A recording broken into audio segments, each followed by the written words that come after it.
Je suis une femme fatiguée d'être forte.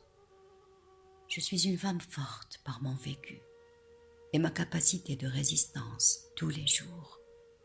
Depuis longtemps et face aux événements parfois très difficiles. Mais la vérité, c'est que je suis forte et si fatiguée. Oui, fatiguée d'être si forte. Épuisée de devoir tout organiser, calculer, anticiper et assumer. Épuisée de l'abandon, du chagrin et des douleurs endurées avec courage.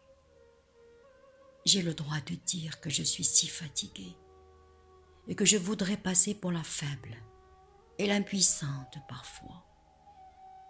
J'ai le droit de chercher du réconfort, moi aussi, et de la compassion. J'en ai plus qu'assez de vite m'essuyer les larmes, seule comme une grande. Je voudrais bénéficier de ce droit qu'on s'occupe de moi parfois. J'ai besoin, et je dois le dire, sans en avoir honte, d'un appui et d'une épaule sûre et forte. J'ai le droit de craquer et de ne pas avoir à ce qu'on me rappelle que je dois encore et encore tenir le coup. Pourquoi devrais-je toujours résister? Je voudrais craquer et qu'on vienne me chercher. Ce que j'ai vécu, c'est du lourd et ça a fini pour peser et paraître de trop pour mon cœur et corps de femme.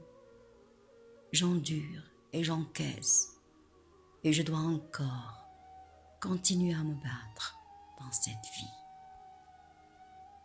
Cette vie qui me résiste et qui insiste à m'épuiser encore et encore.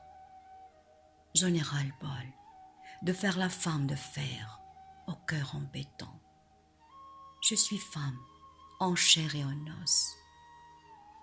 Mon corps est épuisé et mon âme l'est encore plus.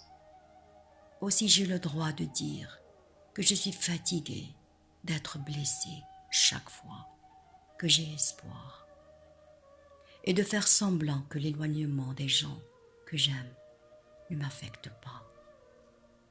Épuisée d'être si seule et si solide et de devoir constamment être mise au défi et toujours être la personne la plus solide.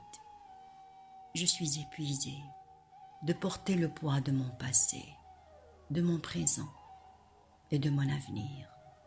Mon poids est celui de mon enfant, pour qui je me dois d'être constamment solide.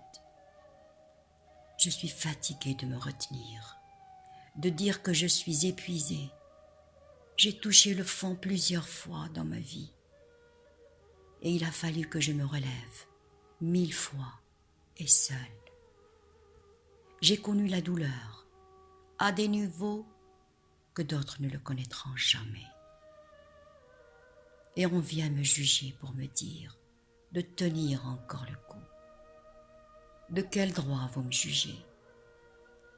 Avez-vous connu la trahison, le deuil, la solitude, la maladie chronique, les crises financières, l'enfant à élever seul? Êtes-vous passé par tous ces chemins obscurs? De quel droit me conseiller de rester encore et encore forte? Moi, lorsque la vie me laisse tranquille pour quelque temps, je me dois de continuer, de surmonter mes propres démons et angoisses, parce que je suis devenue tellement anxieuse à force de prendre de sales coups. Je dois tout prévoir pour m'éviter à nouveau, jamais tranquille et toujours à tout anticiper. Je voudrais tellement baisser les bras et rendre les armes de la femme soldat. Je n'ai pas choisi de l'être et je ne veux plus de ce rôle que la vie m'a délégué.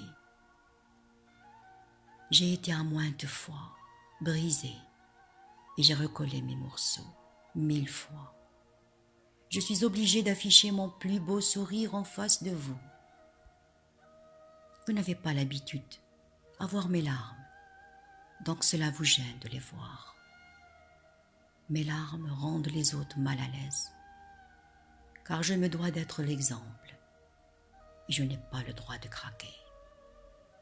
Je baisse la garde et je ne veux plus avoir à nier mes propres sentiments pour toujours être la femme infaillible, prudente, compétente, capable, indépendante et autosuffisante. Non, je ne veux plus lutter et je ne vais pas fuir mon besoin d'être vulnérable.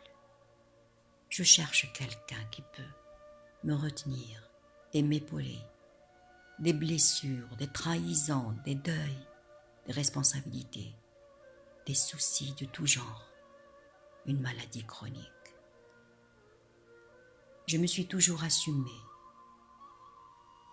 et je cachais ma peine pour vous sourire. Et résultat, une maladie qui a failli m'ôter la vie. Aujourd'hui, je renonce à ce titre car voudrais pleurer quand j'ai envie, avoir mes coups de gueule et être rabat-joie comme vous tous. Vous étiez à l'écoute de Yasmine dans un texte émouvant de Sonia Benjaballah pour la page Anin Mahani.